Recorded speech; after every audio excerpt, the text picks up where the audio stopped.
மனிதர்களுக்குள்ள எந்த மனிதனும் உயர்ந்தவன் தாழ்ந்தவன் என்பதாகலாம் இல்ல, எல்லோரும் சமமானவர்கள், எல்லோரும் ஒருவருக்கு ஒருவர் சகோதரத்துவத்தோடும் ஒருவருக்கு ஒருவர் ஒரு பாசத்தோடும் நடந்து கொள்ள வேண்டும் என்கின்ற ஒரு அற்புதமான செய்தியை இந்த இறை வசனத்தினுடைய இந்த வார்த்தைகளில் அல்லாஹ் சொல்வதை பார்க்கிறோம். இப்ப அல்லாஹ் சொல்றான் தன்னை அஞ்ச வேண்டும். இது அல்லாஹ் மனிதரத்தில் எதிர்பார்க்கக்கூடிய ஒன்று. அல்லாஹ்வினுடைய பயமே இல்லாம, இரையச்சமே இல்லாம, அரபியில தக்குவான்னு சொல்லுவாங்களே, அந்த தக்குவா இல்லாமல் ஒரு மனிதன் செய்யக்கூடிய எந்த இபாதத்தையும் அல்லாஹ் ஏற்றுக்கொள்ள மாட்டான். தொழுகை இருந்தாலும் அதுல தக்குவா இருக்கணும், நோன்பு வைத்தாலும் அதுல தக்குவா இருக்கணும், நாம் தான தர்மங்கள் செய்தாலும் எந்த இபாதத்துகள் செய்தாலும் அதுல தக்குவா என்பதை அல்லாஹ் அடையாளப்படுத்துறான்.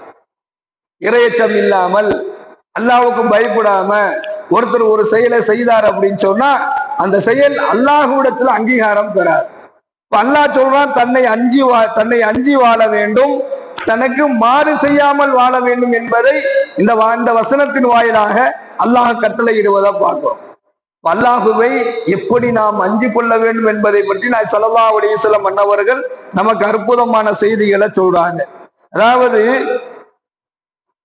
பெருமானார் ஸல்லல்லாஹு அலைஹி வஸல்லம் அவர்கள் கூறுகின்றார்கள், முஸ்லிம்ல 2564வது இலக்கமாக இந்த ஹதீஸ் பதிவாகுது.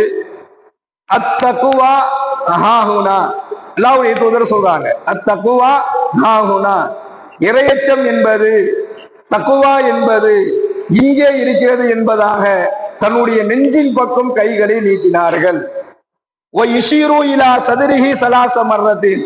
தக்குவா இங்கே இருக்கிறது என்பதாக தன்னுடைய தங்களின் நெஞ்சை நோக்கி 3 முறை, சலாச மர்ரத்தில் 3 முறை அல்லாஹ்வுடைய தூதர் ஸல்லல்லாஹு அலைஹி வஸல்லம் அவர்கள் கூறினார்கள் என்பதாக இந்த ஹதீஸ் புகாரியில் முஸ்லிம்ல இடம்பெறுவதை நம்ம பார்க்கிறோம். அப்போ இரையச்சம் என்பது ஒவ்வொரு மனிதனுடைய உள்ளத்துல இருக்க வேண்டிய விஷயம்.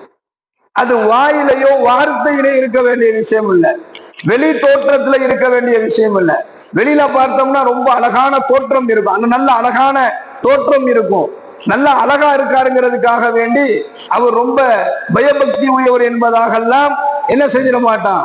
அந்த தோற்றத்தை வைத்து அல்லாஹ் எந்த மனிதனையும் கிடைக்கிட மாட்டான்.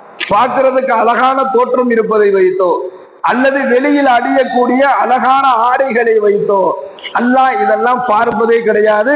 மாறாக வெளி தோற்றத்தை பார்ப்பவர்கள் மனிதர்கள், உள்ளத்தை மட்டுமே அல்லாஹ் பார்ப்பான் என்பதாகவும் பெருமானார் ஸல்லல்லாஹு அலைஹி வஸல்லம் சொல்றார். அப்போ உள்ளத்தை மட்டும்தான் அல்லாஹ் பார்க்கிறான். அந்த உள்ளத்துல